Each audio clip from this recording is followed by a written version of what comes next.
ଆଜି ଆମ୍ଭେମାନେ ମାତ୍ର ଯେ ଶେଷ ପର୍ଯ୍ୟନ୍ତ ଧୈର୍ଯ୍ୟ ଧରି ରହିବ ସେ ପରିତ୍ରାଣ ପାଇବ। ଏହି ଶୀର୍ଷକର ସହିତ ପରମେଶ୍ୱରଙ୍କ ବାକ୍ୟର ଅଧ୍ୟୟନ କରିବା। ଶୀତକାଳୀନ ଅଲିମ୍ପିକ ଖେଳରେ ଅନେକ ବସ୍ତୁ ହେଲା। ସେଥିମଧ୍ୟରୁ ମୁଁ ଏକ କାହାଣୀ କହିବାକୁ ଚାହିଁବି ଯାହା ଆଜିର ଉପଦେଶ ଶୀର୍ଷକ ସହିତ ମେଳ ହୋଇଥାଏ। 3000 ମିଟରର ସର୍ଟ ଟ୍ରାକ୍ ସ୍ପିଡ୍ ସ୍କେଟିଂ ରେଲିରେ ଜଣେ ସ୍କେଟର ବେଟନ ପାସ୍ କରୁଥିବା ସମୟରେ ପଡ଼ିଗଲା। ଏହା ପର୍ଯ୍ୟନ୍ତ କି ଗୋଟିଏ ସେକେଣ୍ଡର 100 ଭାଗର ଅନ୍ତର ମଧ୍ୟ ବିଜେତାକୁ ପ୍ରସ୍ତୁତ କରିପାରେ। ତେବେ ଏହି ପ୍ରକାରର ଦୌଡ଼ରେ ପଡ଼ିବାରୁ ଆପଣଙ୍କ ଜିତିବାର ସମ୍ଭାବନା ହାରାହାରି ଶୂନ୍ୟ ହୋଇଯାଏ। ପଡ଼ିଯିବା ପରେ ସେ ଅନ୍ୟ ସମସ୍ତଙ୍କଠାରୁ ଅଧା ଦୂର ପଛରେ ଥିଲା। ଯଦି ସେ ପ୍ରଥମରୁ ହିଁ ଅଧା ଦୂର ପଛରେ ଥିଲା ତେବେ ମୋତେ ଲାଗେ କି ତାହାକୁ ଦୌଡ଼ିବା ଛାଡ଼ିଦେବାର ଥିଲା। ଯାହା ବି ହେଉ ତାହାର ଟିମ୍ ଦୌଡ଼ ପୂରା କଲା ଏବଂ ପ୍ରଥମ ସ୍ଥାନ ପ୍ରାପ୍ତ କଲା ଏବଂ ବିଶ୍ୱ ରେକର୍ଡ ମଧ୍ୟ ପ୍ରସ୍ତୁତ କଲା। ଯେହେତୁ ସେମାନେ ହାର ନ ମାନୁଥାଇ ଦୌଡ଼ ପୂର୍ଣ୍ଣ କଲେ ତେଣୁ ସେମାନେ ଦ୍ୱିତୀୟ ଓ ତୃତୀୟ ସ୍ଥାନରୁ ଅନେକ ଆଗରେ ରହି ପ୍ରଥମେ ଆସିଲେ। ଭାଇ ଓ ଭଉଣୀମାନେ, ବିଶ୍ୱାସର ଜଙ୍ଗଲରେ ଚାଲୁଥିବା ସମୟରେ ଆମ୍ଭେମାନେ କେବେ କେବେ ବିଭିନ୍ନ ପରୀକ୍ଷାର କାରଣରୁ ପଡ଼ିଯାଉ।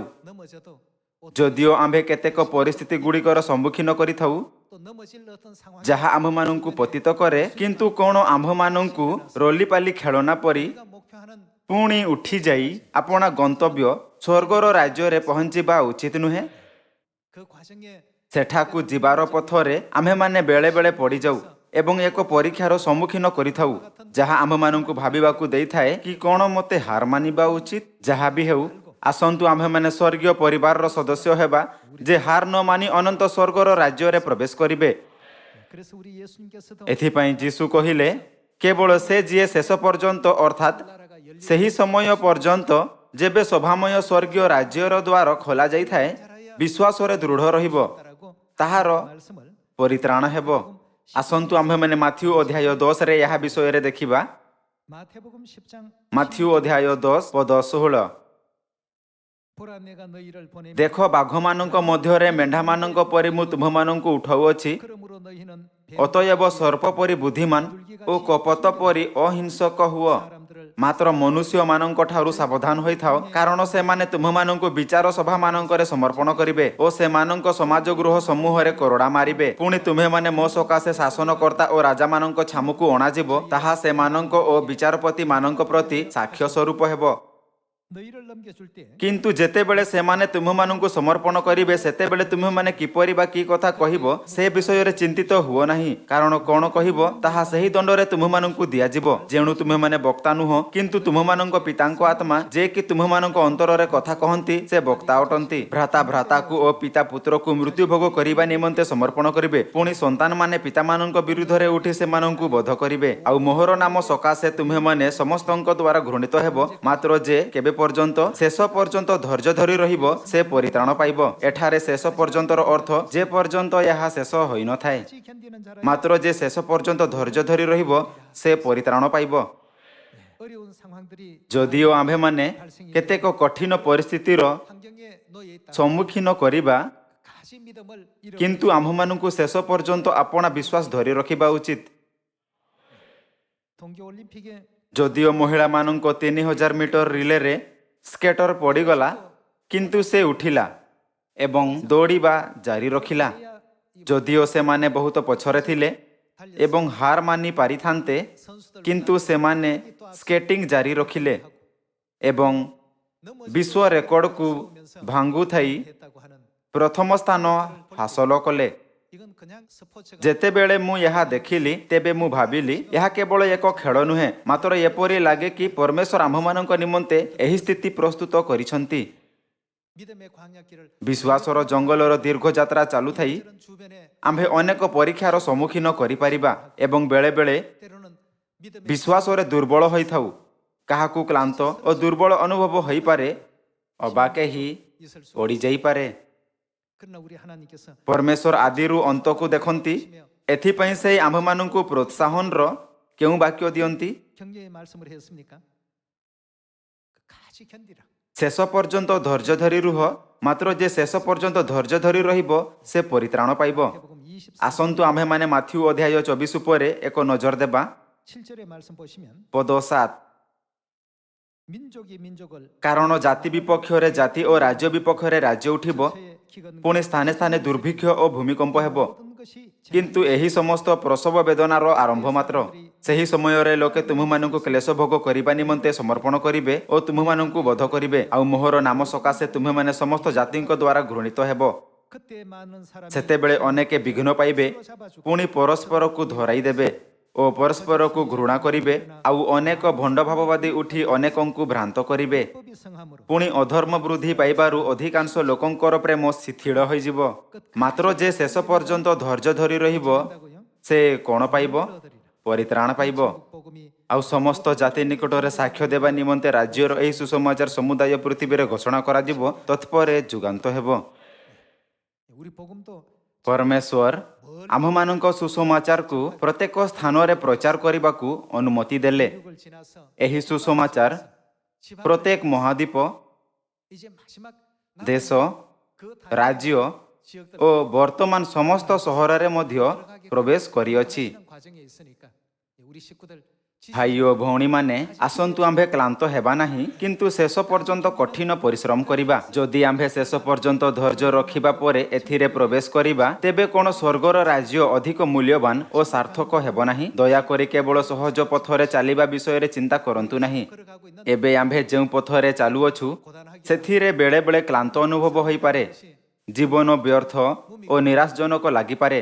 소망도 없고 କିଛି ଲୋକ ଏ ପ୍ରକାର ଜୀବନ ଅତିବାହିତ କରୁଛନ୍ତି। 사람들도 들어 있을 것입니다. 그러나 그런 ମାତ୍ର ସେହି ସମସ୍ତ ବସ୍ତୁରେ ଜୟଲାଭ କଲା ପରେ ଆମ୍ଭେ ଯେଉଁ ସ୍ୱର୍ଗର ରାଜ୍ୟ ଆଡ଼କୁ ଚାଲୁଅଛୁ ତାହା ଆହୁରି ଅଧିକ ମୂଲ୍ୟବାନ ହୋଇଯାଏ।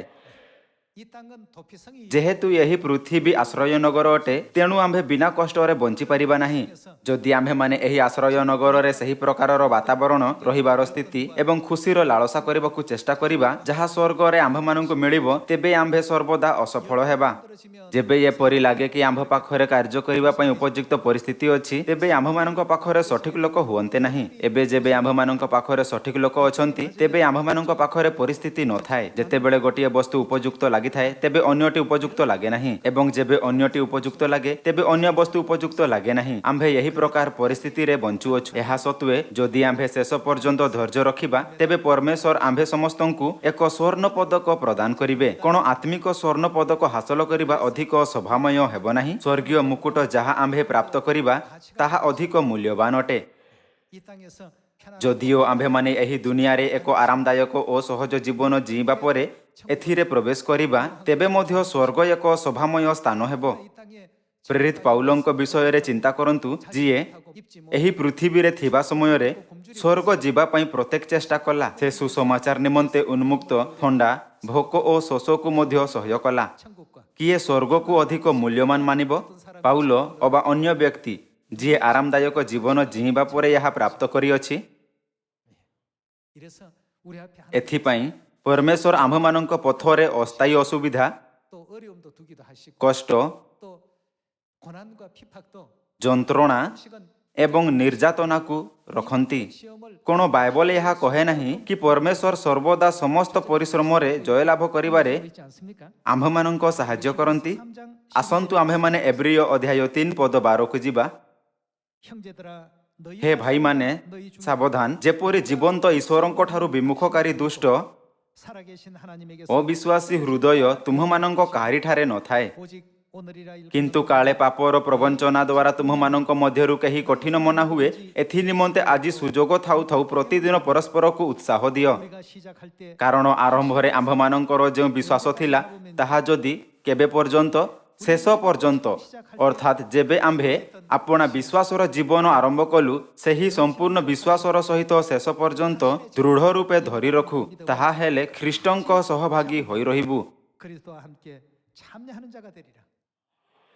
그 영광에 참여하는 자 ପରମେଶ୍ୱର ଆମ୍ଭମାନଙ୍କୁ ଜାଣିବାକୁ ଦେଲେ କି ଆମ୍ଭେ ନିଶ୍ଚିତ ହିଁ ତାହାଙ୍କ ମହିମାରେ ଭାଗ ନେବା।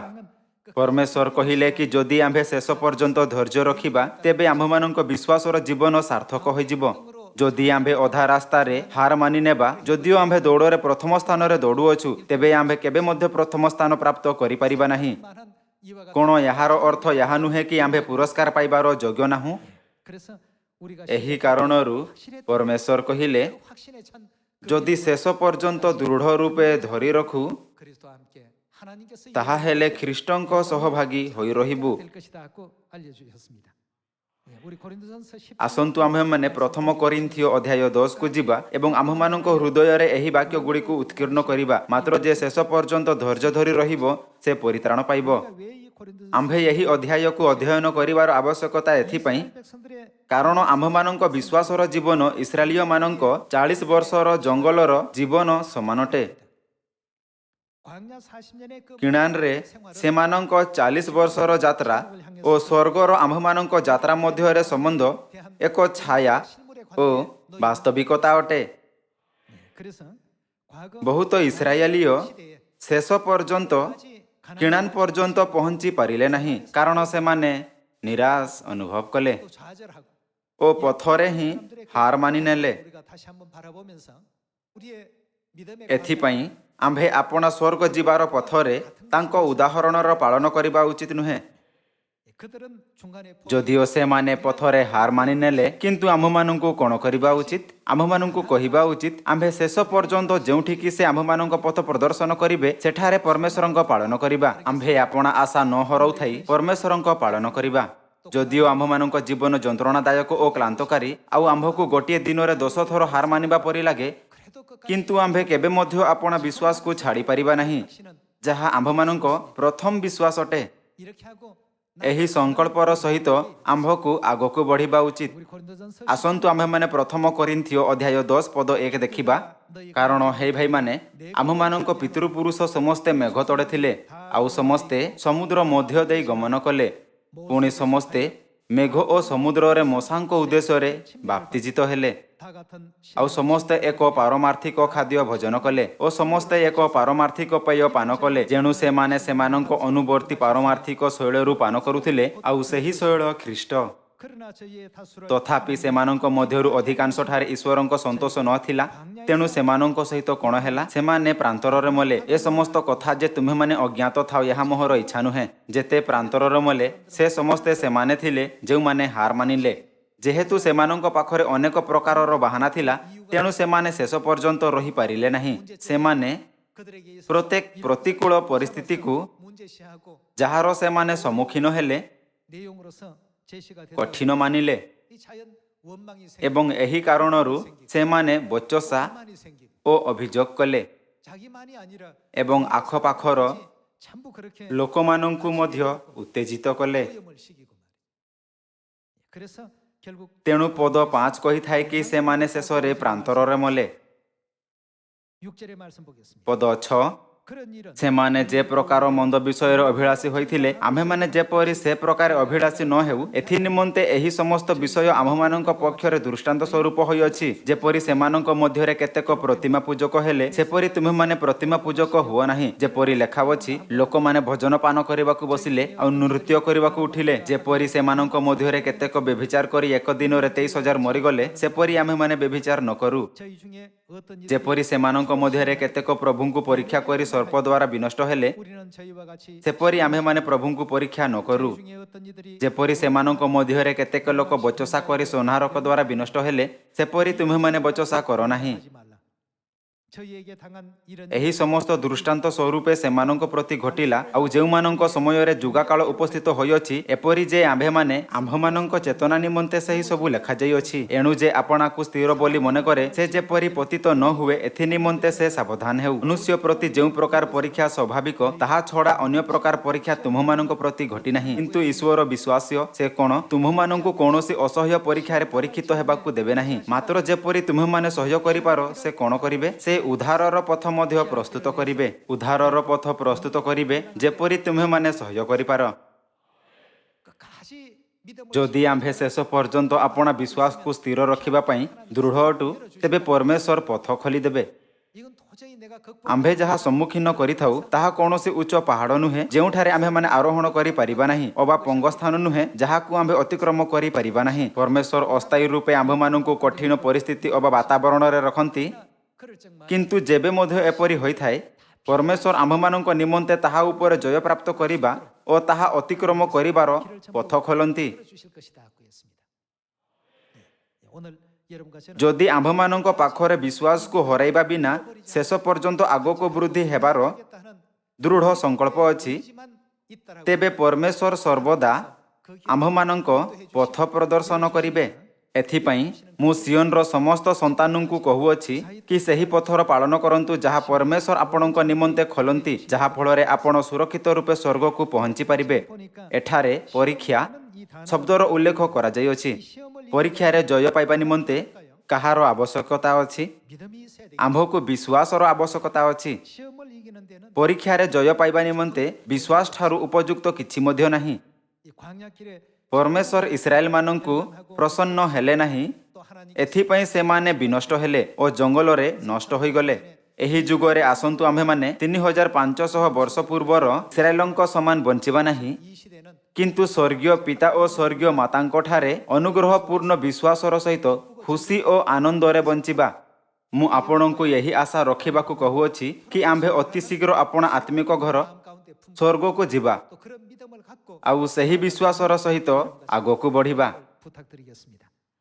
자, 그렇다면 과거의 ପୁଣି 선지자들 ବିଶ୍ୱାସର ପୂର୍ବପୁରୁଷମାନେ କେଉଁ ପ୍ରକାରର ବିଶ୍ୱାସ ସହିତ 시험을 이기면서 ସମସ୍ତ ପରୀକ୍ଷାରେ ଜୟଲାଭ କଲେ ଓ କିଣାନରେ ବଡ଼ ଆଦରର ସହିତ ପ୍ରବେଶ କଲେ? 히브리서 11장 6절 ଆସନ୍ତୁ ଆମ୍ଭେମାନେ ଏବ୍ରିୟ ଅଧ୍ୟାୟ 11 ପଦ 6 ଦେଖିବା। 믿음이 없이는 ଆଉ ବିଶ୍ୱାସ ବିନା ତାହାଙ୍କ ସନ୍ତୋଷ ପାତ୍ର ହେବା ଅସମ୍ଭବ, କାରଣ ଈଶ୍ୱର ଯେ ଅଛନ୍ତି ଆଉ ସେ ଯେ ତାହାଙ୍କ ଅନ୍ୱେଷଣକାରୀମାନଙ୍କର ପୁରସ୍କାର ଦାତା, ଏହା ତାହାଙ୍କ ଛାମୁକୁ ଆସିବା ଲୋକର ବିଶ୍ୱାସ କରିବା ଆବଶ୍ୟକ। 믿음으로 노하는 ବିଶ୍ୱାସ ଦ୍ୱାରା ନୁହଁ, ସେ ସମୟ ପର୍ଯ୍ୟନ୍ତ ଅପ୍ରକାଶିତ ବିଷୟ ସମ୍ବନ୍ଧରେ ପ୍ରତ୍ୟାଦେଶ ପାଇ ଭକ୍ତି ସହକାରେ ଆପଣା ପରିବାରର ରକ୍ଷା ନିମନ୍ତେ ଗୋଟିଏ ଜାହାଜ ନିର୍ମାଣ କଲେ। 야마 ପୁଣି ସେହି ବିଶ୍ୱାସ ଦ୍ୱାରା ସେ ଜଗତକୁ ଦୋଷୀ କରି ବିଶ୍ୱାସାନୁଯାୟୀ ଧାର୍ମିକତାର ଅଧିକାରୀ ହେଲେ। ସମସ୍ତ ଲୋକ ଏହା ବିଷୟରେ ଧ୍ୟାନ ସହକାରେ ଚିନ୍ତା କରନ୍ତୁ। ଜାହାଜ ନିର୍ମାଣର କାର୍ଯ୍ୟ ବିଷୟରେ ବିଦ୍ୱାନଙ୍କ ରାୟ କିଛି ଭିନ୍ନ ଅଟେ, କିନ୍ତୁ ସେମାନେ କହନ୍ତି କି ନୋହଙ୍କୁ ଜାହାଜ ନିର୍ମାଣ କରିବା ପାଇଁ 40ରୁ 120 ବର୍ଷ ସମୟ ଲାଗିଥିବ। 그렇게 ଏହା ବିଷୟରେ ଚିନ୍ତା କରନ୍ତୁ କି ନୋହ ଏତେ ଲମ୍ବା ସମୟ ପର୍ଯ୍ୟନ୍ତ କେବଳ ଜାହାଜ ନିର୍ମାଣ ଉପରେ ଧ୍ୟାନ କିପରି ଦେଲେ? ଏହା କିଛି ଏପରି ନୁହେଁ ଯାହା ଜଣେ ମନୁଷ୍ୟ କରିପାରିବ। 그 시대에 ସେହି ଯୁଗରେ ପରମେଶ୍ୱର କହିଲେ, 쏟아졌어. ଏହି ପୃଥିବୀରେ ବର୍ଷା ହେବ ଏବଂ ବନ୍ୟା ଆସିବ। 믿기지 않는 이와 같은 ଏହା ଏକ ଅବିଶ୍ୱସନୀୟ ସ୍ଥିତି ଥିଲା।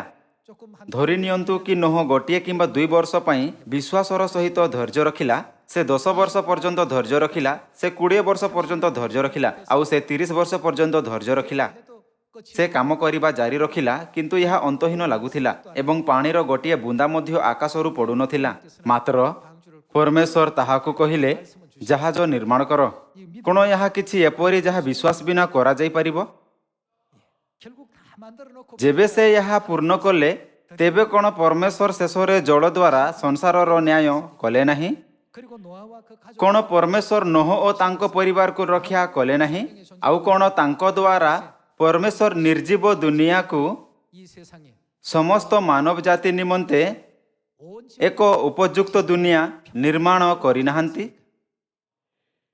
우리가 히브리서 ଏବ୍ରିୟ ଅଧ୍ୟାୟ 11ରେ 통해서 바로 ବର୍ଣ୍ଣିତ ବିଶ୍ୱାସର ସମସ୍ତ ପୂର୍ବପୁରୁଷମାନେ 성장된 ବିଶ୍ୱାସର ସହିତ 전부 믿음으로서 ଶେଷ ପର୍ଯ୍ୟନ୍ତ ଧୈର୍ଯ୍ୟ ରଖିଲେ। 10년쯤 하다가 포기 ଯଦି ସେମାନେ ପ୍ରାୟ 10 ବର୍ଷ ଅବା 20 ବର୍ଷ ଅବା 30 ବର୍ଷ ପରେ ହାର ମାନିଥାନ୍ତେ, ତେବେ ସେମାନେ ପରମେଶ୍ୱରଙ୍କ ଉଦ୍ଧାରର ଅଦ୍ଭୁତ କାର୍ଯ୍ୟରେ 목도 한 ସାକ୍ଷୀ ହୁଅନ୍ତେ ନାହିଁ। 우리 8 ଆସନ୍ତୁ ଆମ୍ଭେମାନେ ପଦ 8 ସହିତ ଜାରି ରହିବା। ବିଶ୍ୱାସ ଦ୍ୱାରା ଅବ୍ରାହମ ଆହ୍ୱାନ ପ୍ରାପ୍ତ ହୁଅନ୍ତେ ଯେଉଁ ଦେଶ ସେ ଅଧିକାର ସ୍ୱରୂପେ ପାଇବାକୁ ଯାଉଥିଲେ, ଜ୍ଞାବହ ହୋଇ ସେଠାକୁ ବାହାରିଗଲେ। ପୁଣି ସେ କେଉଁଠାକୁ ଯାଉଅଛନ୍ତି ତାହା ନ ଜାଣି ସୁଦ୍ଧା ବାହାରିଗଲେ। ବିଶ୍ୱାସ ଦ୍ୱାରା ସେ ବିଦେଶୀ ସ୍ୱରୂପେ ପ୍ରତିଜ୍ଞାତ ଦେଶରେ ପ୍ରବାସୀ ହୋଇ ପ୍ରତିଜ୍ଞାର ସହାଧିକାରୀ ଇସାକ ଓ ଜାକୁବଙ୍କ ସହିତ ତମ୍ବୁରେ ବାସ କଲେ। କାରଣ ଯେଉଁ ନଗର ଭିତ୍ତିମୂଳ ବିଶିଷ୍ଟ, ପୁଣି ଯାହାର ଶିଳ୍ପୀ ଓ ନିର୍ମାତା ସ୍ୱୟଂ ଈଶ୍ୱର, ସେ ତହିଁର ଅପେକ୍ଷାରେ ଥିଲେ। ବିଶ୍ୱାସ ଦ୍ୱାରା ସାରା ନିଜେ ମଧ୍ୟ ପ୍ରତିଜ୍ଞାକାରୀଙ୍କୁ ବିଶ୍ୱସ୍ତ ଜ୍ଞାନ କରି ଗତ ବୟସ୍କା ହେଲେ ହେଁ ଜାତିର ଆଦିମାତା ହେବାକୁ ଶକ୍ତିପ୍ରାପ୍ତ ହେଲେ। 이름으로 죽은 자와 방주 ଏ ହେତୁ ମଧ୍ୟ ମୃତ୍ୟୁକଳ୍ପ ଜଣେ ବ୍ୟକ୍ତିଙ୍କ ଠାରୁ ଆକାଶର ନକ୍ଷତ୍ରଗଣ ପରି ଅସଂଖ୍ୟ ଓ ସମୁଦ୍ର ତୀରସ୍ଥ ବାଲୁକା ପରି ଅଗଣୀୟ ଏକ ଜାତି ଉତ୍ପନ୍ନ ହେଲା। 이 사람들은 다 ଏ ସମସ୍ତେ ବିଶ୍ୱାସରେ ପରିତ୍ୟାଗ କଲେ, ସେମାନେ ପ୍ରତିଜ୍ଞାତ ଫଳ ପ୍ରାପ୍ତ ହେଲେ ନାହିଁ, ମାତ୍ର ଦୂରରୁ ତାହା ଦେଖି ଅଭିନନ୍ଦନ କଲେ ଏବଂ ପୃଥିବୀରେ ଆପଣାମାନଙ୍କୁ ବିଦେଶୀ ଓ ପ୍ରବାସୀ ବୋଲି ସ୍ୱୀକାର କଲେ। କାରଣ ଯେଉଁମାନେ ଏପରି କଥା କହନ୍ତି, ସେମାନେ ଯେ ନିଜର ଗୋଟିଏ ଦେଶ ଅନ୍ୱେଷଣ କରୁଅଛନ୍ତି ଏହା ପ୍ରକାଶ କରନ୍ତି। କଣ ଏହା ଆମ୍ଭମାନଙ୍କ ଅନନ୍ତ ଦେଶ ସ୍ୱର୍ଗର ରାଜ୍ୟ ନୁହେଁ? ପୁଣି ଯେଉଁ ଦେଶରୁ ସେମାନେ ବାହାରି ଆସିଥିଲେ, ଯଦି ପ୍ରକୃତରେ ସେହି ଦେଶକୁ ସ୍ମରଣ କରିଥାନ୍ତେ, ତାହା ହେଲେ ସେମାନଙ୍କର ବାହୁଡ଼ି ଯିବାକୁ ସୁଯୋଗ ହୋଇଥାନ୍ତା। କିନ୍ତୁ ସେମାନେ ଗୋଟିଏ ଉତ୍କୃଷ୍ଟତର ଅର୍ଥାତ୍ ସ୍ୱର୍ଗୀୟ ଦେଶର ଆକାଂକ୍ଷା କରୁଥିଲେ। ଅନନ୍ତ ସ୍ୱର୍ଗ ରାଜ୍ୟର ପଥରେ ଆତ୍ମିକ ଇସ୍ରାଏଲୀୟମାନଙ୍କୁ ଜଙ୍ଗଲରେ ବିଭିନ୍ନ ପରୀକ୍ଷାର ସମ୍ମୁଖୀନ କରିବାକୁ ପଡ଼ିଥାଏ। 시험을 받을 때마다 କିଛି ଲୋକ ପରୀକ୍ଷାର ସମ୍ମୁଖୀନ କରିବା ସମୟରେ ପ୍ରତ୍ୟେକ ଥର ପଡ଼ିଯାନ୍ତି। ଯେତେବେଳେ ଅନ୍ୟମାନେ ସେହି ପରୀକ୍ଷାରେ ଜୟ ପ୍ରାପ୍ତ କରନ୍ତି, ଯେତେବେଳେ ଅନ୍ୟ ପ୍ରକାରର ପରୀକ୍ଷା ଦିଆଯାଏ, ତେବେ କିଛି ଜୟ ପାଆନ୍ତି ଆଉ କିଛି ପଡ଼ିଯାନ୍ତି। 또 다른 시험이 또 와서 ଏବଂ ଯେତେବେଳେ ଏକ ଅନ୍ୟ ପରୀକ୍ଷା ଆସେ, 이기는 사람이 ତେବେ କିଛି ଜୟ ପାଆନ୍ତି 그 과정 속에 ଓ କିଛି ପାଆନ୍ତି ନାହିଁ। 이렇게 하다가 보니까 ଯେତେବେଳେ ଇସ୍ରାଏଲୀୟ ମିଶରରୁ ବାହାରିଲେ, ତେବେ ପ୍ରାୟ 6 ଲକ୍ଷ ପୁରୁଷ ଥିଲେ।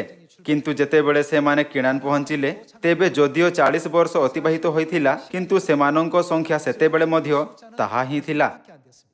출발할 때 숫자나 ଯଦିଓ 40 ବର୍ଷର ଅନ୍ୟ ପିଢ଼ିରେ ବହୁତ ଲୋକ ଜନ୍ମ ହୋଇଥିବେ, କିନ୍ତୁ ସେମାନଙ୍କ ବାହାରିବା ସମୟଠାରୁ ନେଇ ପହଞ୍ଚିବା ସମୟ ପର୍ଯ୍ୟନ୍ତ ଇସ୍ରାଏଲୀୟଙ୍କ ସଂଖ୍ୟା ଏକ ସମାନ ଥିଲା। ଏହା ବହୁତ ଦୟନୀୟ ଥିଲା କି ଦ୍ୱିତୀୟ ପିଢ଼ି କିଣାନ ଦେଶରେ ପ୍ରବେଶ କଲା, କିନ୍ତୁ ଯେଉଁମାନେ ମିଶରରୁ ବାହାରି ଆସିଲେ ସେମାନେ ଜଙ୍ଗଲରେ ନଷ୍ଟ ହୋଇଗଲେ। 가운 일들이 발생이 되었습니다. 여러분 우리도 ସମସ୍ତ ଲୋକ ଆମ୍ଭେ ବର୍ତ୍ତମାନ ବିଶ୍ୱାସର ଜଙ୍ଗଲରେ ଚାଲୁଅଛୁ। 우리 목표는 ଆମ୍ଭମାନଙ୍କ ଲକ୍ଷ୍ୟ ଶେଷ ପର୍ଯ୍ୟନ୍ତ ଯିବା ଉଚିତ। 70 ଶତକଡ଼ା ଅବା 80 ଶତକଡ଼ା ଯିବା ବ୍ୟର୍ଥ ଅଟେ। 아무 의미가 없습니다. 70%나 70 ଶତକଡ଼ା ଅବା 80 ଶତକଡ଼ା ପର୍ଯ୍ୟନ୍ତ ପହଞ୍ଚିବା ମଧ୍ୟରେ କୌଣସି ପ୍ରଭେଦ ନାହିଁ। 90 ଶତକଡ଼ା ଓ 99 ଶତକଡ଼ା ପର୍ଯ୍ୟନ୍ତ ପହଞ୍ଚିବା ଏକ ସମାନ ଅଟେ। ଆମ୍ଭମାନଙ୍କୁ ସମ୍ପୂର୍ଣ୍ଣ ଭାବରେ ସ୍ୱର୍ଗ ପହଞ୍ଚିବା ଉଚିତ। ଆମ୍ଭେ ଏହା କହିପାରିବା ନାହିଁ କି ଯେଉଁମାନେ 99 ଶତକଡ଼ା ଗଲେ ସେମାନେ କୌଣସି ଏପରି ବ୍ୟକ୍ତିଠାରୁ ଉପଯୁକ୍ତ ଅଟନ୍ତି ଯେଉଁମାନେ 99 ଶତକଡ଼ା ଯାଇଛନ୍ତି। ସେମାନେ ସମସ୍ତେ ଏକପରି ଅଟନ୍ତି। ଯଦିଓ ସେମାନେ 70 ଶତକଡ଼ା ଯାଇଛନ୍ତି ଅବା 99 ଶତକଡ଼ା, ସେମାନେ ସମସ୍ତେ ଲକ୍ଷ୍ୟ ପର୍ଯ୍ୟନ୍ତ ପହଞ୍ଚି ନାହାନ୍ତି। ଆମ୍ଭମାନଙ୍କ ଶେଷ ଗନ୍ତବ୍ୟ ଅନନ୍ତ ସ୍ୱର୍ଗର ରାଜ୍ୟ ଅଟେ। ଯଦିଓ ଆମ୍ଭମାନଙ୍କୁ ସ୍ୱର୍ଗ ଯିବାର ପଥରେ କେତେକ ଅସୁବିଧା ଓ କଷ୍ଟର ସମ୍ମୁଖୀନ କରିବାକୁ ପଡ଼ିଥାଏ, କିନ୍ତୁ ଆମ୍ଭମାନଙ୍କୁ କେବେ ହାର ମାନିବା ଉଚିତ ନୁହେଁ। 거기에서 포기하면 안 됩니다. 예. 가나안 땅에 못 간 ଯେଉଁମାନେ କିଣାନରେ ପ୍ରବେଶ କରିପାରିଲେ ନାହିଁ, ସେମାନେ ଥିଲେ ଯେଉଁମାନେ ଅଧା ମାର୍ଗରେ ହାର ମାନିଲେ। ସେମାନେ ପରୀକ୍ଷାରେ ପଡ଼ି ହାର ମାନିନେଲେ। 포기했다라는 ଏହା କହିବା ପରିବର୍ତ୍ତେ ସେମାନେ ହାର ମାନିନେଲେ। ବାଇବଲ ସେମାନଙ୍କ ବିଷୟରେ କିପରି କହିଥାଏ? 시험에 빠졌다라고 ଏହା କହିଥାଏ, ସେମାନେ ପରୀକ୍ଷାରେ ପଡ଼ିଲେ। 포기하지 마시고 ଭାଇ ଓ ଭଉଣୀମାନେ, ହାର ମାନ ନାହିଁ। 점은 ପ୍ରତ୍ୟେକ କମ୍ରୁ କମ୍ ଥରେ ପଡ଼ିପାରନ୍ତି। 넘어질 수밖에 ଆମ୍ଭେ ଆପଣା ଜୀବନରେ ଅସହାୟ ହୋଇ ପଡ଼ିଯାଉ।